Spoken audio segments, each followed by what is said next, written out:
Obviously, had the fumble on the first drive. Yes. Then a punt or two, but I mean, once the offense got going, it really didn't stop. Just how big was that for this team to really see that consistency? Yeah, that was a big deal. After last week, obviously, with all the 3 and outs that we had and what we combined for 20 punts in that last game, that was really big. It was a point of emphasis all week.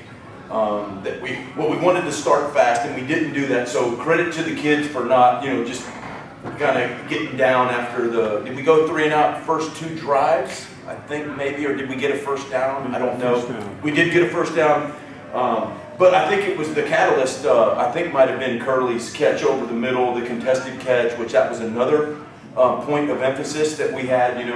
Felt like we left too many of those out in the East Carolina game. Didn't come down with them, and Curley got us started. So, yeah, that was really good to see. And, I think that was pretty much close to, a complete game that we've played this year.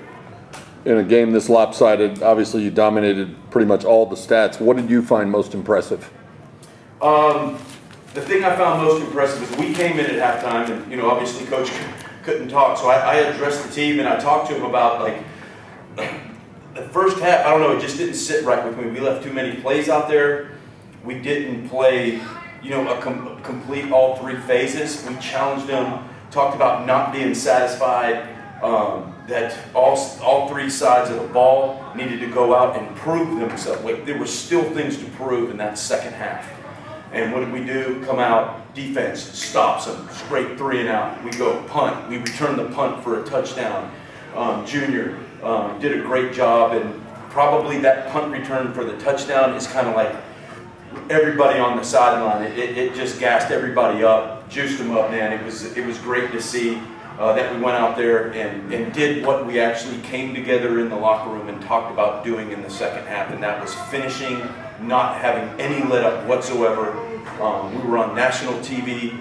And we knew that a lot of teams were, sitting around at their dinner time watching our game, all right, across the country, and we wanted to, represent SMU in the light that we wanted to portray. I mean, that was to be tough, finish, relentless. For better or worse, a lot of the offensive struggles have fallen on Preston's shoulders throughout the season. But for him to go out 3 quarters, 300 yards, 2 touchdowns, and cap it off that rushing touchdown, how big is that for him? Yeah, that was huge. And we left 2 touchdowns out there, I know, that we didn't come down with, that he put absolutely perfect, perfect. And so, yeah, I think he got a lot of confidence. Matter of fact, as soon as the game was over, I hugged him and I said, man, that was your best game of the year. You were already down a couple of guys in the secondary, then a couple guys got dinged early. I know you're not working with the defensive staff, but how much conversation was there among the coaching staff and any adjustments made to, I guess, accommodate for the thinner ranks in the secondary? Yeah, that is, like you pointed out, I'm not privy to those conversations, just being on the offensive side of the ball, not being the head coach, but might be something to ask somebody else. But one of the things I just wanted to point out that was really amazing, that was the largest road shutout that we have had since 1978. So that's a long time. And first back-to-back road victory since 1984, I believe. All right, but check this out. Temple was 0 for 12 third down conversions. So they did something right over on that side of the ball. I don't know if I've ever been a part of that. That was amazing. I'm surprised. I mean, Temple, I know they're down a little bit this year, but to come in here and just destroy them like this.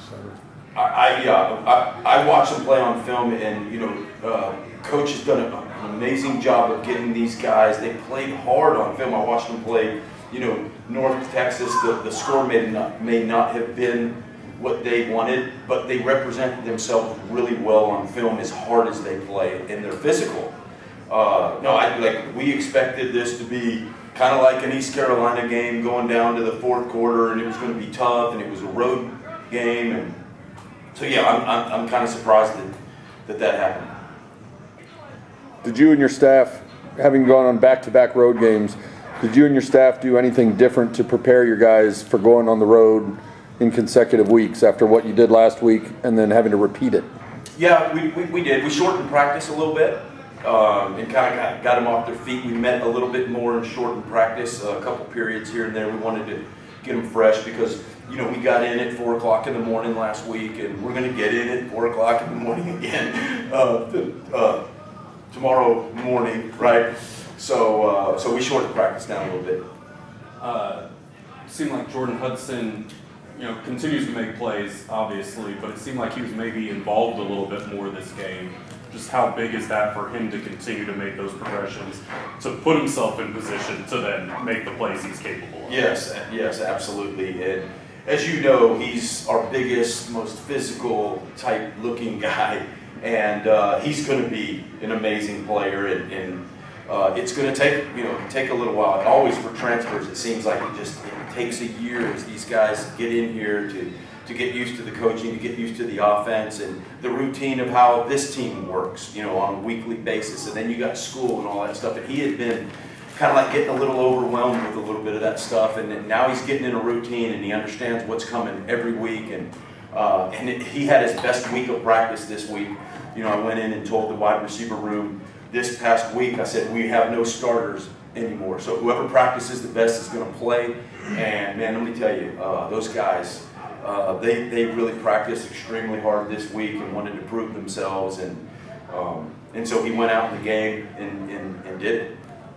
So what message did the country get who's watching, you know, tonight? What is it that they see? You know, I hope that we represent, you know, the university with class, but also that we're relentless. We are, you know, what they call in baseball a really hard out, right? We're going to be in there for the long haul. We play really hard and physical, and we're going to play for 4 quarters. I hope that's what they saw, because that's what we talked about at halftime of what we wanted to portray across the country.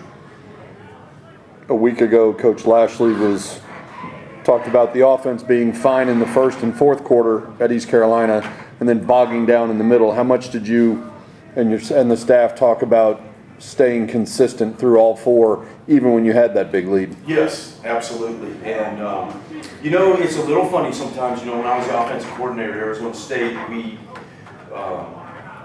had a problem in the third quarter. And what was weird was after every game, the more we talked about it, it seemed like the worse we got. So sometimes that can work against you if you put a lot of emphasis on something that is kind of a negative. And so there's a fine line there. You don't want to talk about it too much, but I think everything comes down to how you approach practice on a daily basis.